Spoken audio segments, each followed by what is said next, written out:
Come è andato questo incontro con Bene, il come Presidente al della solito, Repubblica? bene. 40esimo, le regioni, insomma, hanno Assolutamente bene, sono stati toccati anche i temi della Costituzione, quelli importanti che in particolar modo ci interessano, che sono quelli dell'autonomia differenziata, dell'articolo 116, e per quanto riguarda il Veneto vi dico che noi sul fronte dell'autonomia continuiamo ad andare avanti e per noi la richiesta di autonomia è ancora valida e assolutamente forte ancora prima. Il Presidente oggi ha incontrato Salvini, ci può dire qualcosa? Di cosa avete parlato?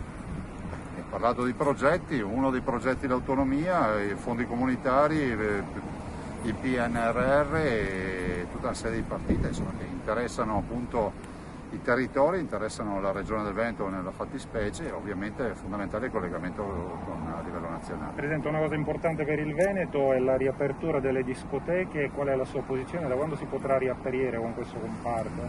Intanto non bisogna abbassare la guardia perché ricordo che ancora, anche se pochissimi, ci sono degli infettati, quindi vuol dire che il virus circola ancora.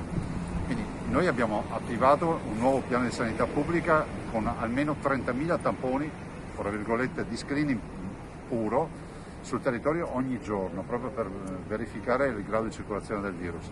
Aprire i locali non è uno sfizio, ma è un dato di fatto. L'offerta turistica del Veneto, che è la prima regione turistica d'Italia con 72 milioni di presenze turistiche, non prescinde dal fatto che ci sia anche l'intrattenimento.